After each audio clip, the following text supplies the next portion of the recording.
আপনারা কি মনে করতেছেন আপনারা আমাদেরকে সহযোগিতা করতেছেন? এটা আমাদের অসুবিধা হচ্ছে। আপনি আমাদেরকে অসুবিধা করতেছেন, আপনি আমাদেরকে অসুবিধা করতেছেন। আমাদেরকে ধরা লাগবে না, নিজেরটা নিজে হাতে।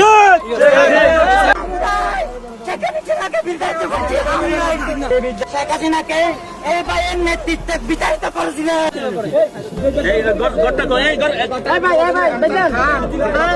জর্দা দিয়ে পান খান, সাদা দিয়ে খান, একটা সাদা বাড়াইয়া খাবেন একটু।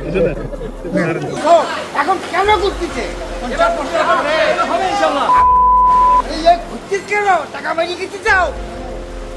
2024-এর টিএসসিতে উঠানো 12 কোটি টাকার হিসাব করে তুই যদি এক বাপের পয়দা হোক, তোর বাপ যদি পাকিস্তানি সেনারা না হয়, তুই কেন আমার সামনে? এনসিপি আর রাজাকার জুলাই করছে সরকার। প্রাণের টাকা লুট করে হাসনাত আলাদা গুপ্ত ক্যান্টনমেন্ট করেছে, নাহিদ আলাদা গুপ্ত ক্যান্টনমেন্ট করেছে। চট্টগ্রামের বন্যা পরিস্থিতির ভয়াবহতাকে যেন চোখের সামনে তুলে ধরছে। একজন 9 মাসের গর্ভবতী নারী নিজের ও অনাগত সন্তানের জীবন বাঁচাতে গাছের ডালে আশ্রয় নিয়েছেন।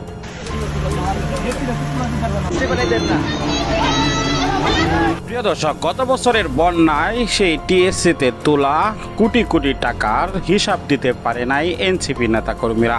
সেই 12 কোটি টাকার হিসাব না দিতে পারায় এবার সিলেটে এবং চট্টগ্রামে তারা যখন ত্রাণ নিয়ে যাচ্ছে তাদের উপরে ভয়াবহ হামলা করেছে এবং বিভিন্ন মানুষ বিভিন্নভাবে তাদেরকে হেনস্থা করছে।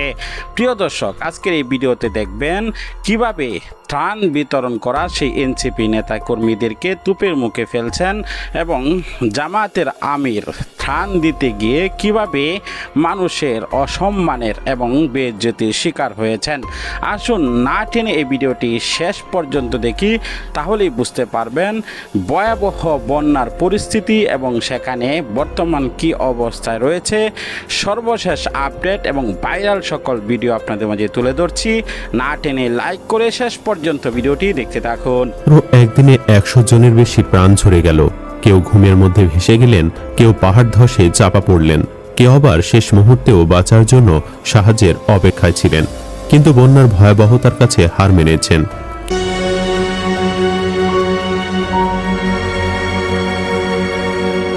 বন্যার পানি বাংলাদেশের মানুষের জন্য মহাকাল হয়ে উঠছে। একদিকে একের পর এক মানুষ প্রাণ হারাচ্ছেন, অন্যদিকে স্বজনহারা পরিবার পরিজন লাশ নিয়ে পড়ছেন বিপাকে। চারদিকে বন্যার পানিতে এক টুকরো মাটি পাওয়া যেন চাঁদ হাতে পাওয়ার মতো অবস্থা হয়ে দাঁড়িয়েছে। অগত্যা লাশ দাফন না করেই ভাসিয়ে দিতে হচ্ছে পানিতে, এমনকি কবর থেকেও পানিতে ভেসে উঠছে লাশ। বন্যায় ভয়াবহতার সবচেয়ে মর্মস্পর্শী চিত্র দেখা গেছে লোহাগড়ায় খয়েরকুল গ্রামে। প্রসব বেদনায় কাতর এক নারীকে হাসপাতালে নেওয়ার সব রাস্তা গলা সমান পানিতে ডুবেছিল। খবর পেয়ে ফায়ার সার্ভিসের সদস্যরা তাকে স্ট্রাকচারে কাঁধে তুলে পানি পার করে অ্যাম্বুলেন্সে পৌঁছে দেন। বাঁশখালীতে আরও একটি শ্বাসরুদ্ধকর অভিযানে শিশু, অন্তঃসত্ত্বা নারী, বৃদ্ধাসহ 13 জনের উদ্ধার করে ফায়ার সার্ভিস। প্রবল স্রোতের মধ্যে 8 মাস বয়সী এক শিশুকে বড় রান্নার পাতিলে বসিয়ে বুক সমান পানি পার করে নিরাপদ স্থানে নেওয়া হয়। শহরের কয়েকটি হাসপাতালের প্রবেশপথে হাঁটু থেকে কোমর সমান পানি জমে চিকিৎসা সেবা ব্যাহত হয়েছে। বন্যা শুধু ঘরবাড়ি বা সড়ক ডুবিয়ে দেয়নি, অসুস্থ মানুষকে হাসপাতালে পৌঁছানোর পথও বন্ধ করে দিয়েছে। বিদ্যুৎ বিচ্ছিন্ন হয়ে অনেক গ্রাম রাতের অন্ধকারে ডুবে গেছে। সর্বশেষ সরকারি হিসাবে চট্টগ্রাম বিভাগে বন্যা, পাহাড় ধস এবং সংশ্লিষ্ট দুর্ঘটনার মৃত্যুর সংখ্যা বেড়ে 39 জনে পৌঁছেছে। বন্যার তোড়ে কবর থেকে ভেসে উঠছে সদ্য দাফন করা লাশ। হ্যাঁ দর্শক, ঠিকই শুনেছেন, টানা ভারী বৃষ্টি, পাহাড়ি ঢল আর আকস্মিক বন্যায় দেশের দক্ষিণ পূর্ব ও উত্তর পূর্বাঞ্চল এখন আক্ষরিক অর্থেই মৃত্যুপুরীতে পরিণত হয়েছে। একদিকে পানিতে ভাসছে মানুষের স্বপ্ন, অন্যদিকে খাবারের জন্য হাহাকার। মৃতের সংখ্যা এরই মধ্যে 50 ছাড়িয়েছে। পানিবন্দী হয়ে পড়েছেন লাখ লাখ মানুষ। কিন্তু সবচেয়ে বিস্ময়কর ও ভয়াবহ ব্যাপার হলো, এত বড় একটি জাতীয় দুর্যোগ ঘটে যাওয়ার পরও দেশের মূলধারার গণমাধ্যমগুলো যেন রহস্যজনকভাবে নীরব। কোথায় গেলেন নেতারা? কোথায় সেই ত্রাণ তৎপরতা? কেন এই ভয়াবহতার প্রকৃত চিত্র আড়াল করা হচ্ছে?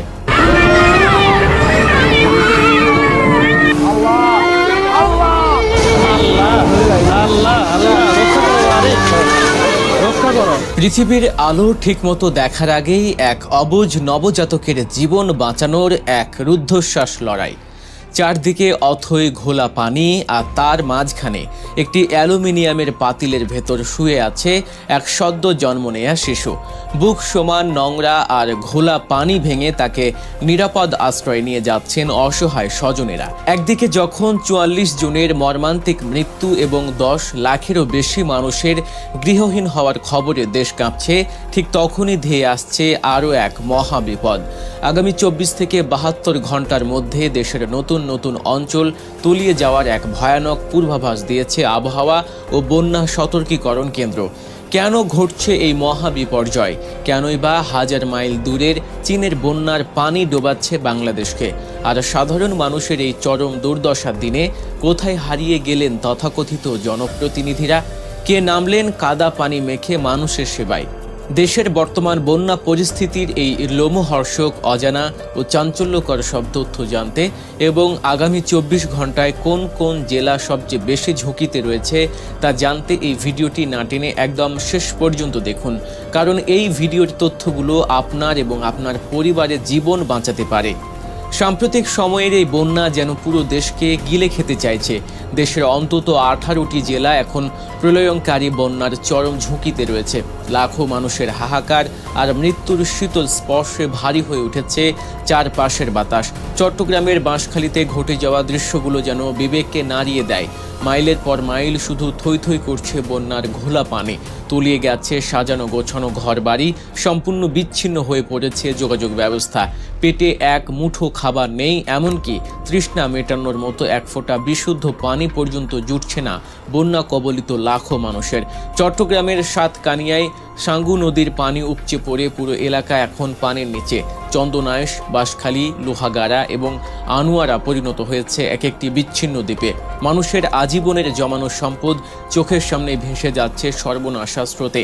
কৃষকের ঘামে বোনা স্বপ্নের ফসল, পুকুরের মাছ আর পালিত গবাদি পশুগুলো চোখের সামনেই নিষ্ঠুর স্রোতে তলিয়ে যাচ্ছে, অথচ তাদের বাঁচানোর কোনো উপায় নেই। কক্সবাজারের চকরিয়া, পেকুয়া, রামু, উখিয়া, টেকনাফ এবং মহেশখালীতে বন্যার পাশাপাশি পাহাড় ধসের এক ভয়ঙ্কর পরিস্থিতি তৈরি হয়েছে। বান্দরবানের থানচি, রুমা, লামা এবং আলীকদমে সাঙ্গু ও মাতামোহরী নদী যেন এক একটি দানবের রূপ নিয়েছে। উত্তরের মৌলভীবাজারের কুলাউড়া, রাজনগর এবং কমলগঞ্জে নদীর বাঁধ ভেঙে লোকালয় পুরোপুরি প্লাবিত। দুর্গত এলাকার মানুষ আজ খাটির উপর অতিরিক্ত মাচা বানিয়ে সাপ আর পোকা মাকড়ের আতঙ্কের মাঝেই নির্ঘুম রাত কাটাচ্ছেন। খাগড়াছড়িতে পাহাড় ধস ও বন্যার কারণে প্রায় 500 পর্যটক আটকে চরম এক সংকটে দিন পার করছেন তারা। কিন্তু কেন ঘটছে এই মহাবিপর্যয়? সম্পূর্ণ ভিডিওটি দেখলেন, বুঝতে পেরেছেন ভিডিওটি অত্যন্ত গুরুত্বপূর্ণ। আমরা এই চ্যানেলে সকল আপডেট আপনাদের কাছে জানিয়ে দেব, বন্যার পরিস্থিতি এবং বন্যার্তদের অবস্থা এবং সেখানের সর্বশেষ আপডেটগুলো জানতে আমাদের এই চ্যানেলটিতে সাবস্ক্রাইব করে পাশে থাকা বেল বাটনটি অন করে দিন, ভিডিওটি সর্বোচ্চ শেয়ার করে দিন। দেখা হচ্ছে পরবর্তী অন্য কোনো ভিডিওতে। সেই পর্যন্ত ভালো থাকুন, সুস্থ থাকুন। আজকের মতো বিদায় নিচ্ছি, দেখা হবে অন্য ভিডিওতে। আসসালামু আলাইকুম রহমতুল্লাহ।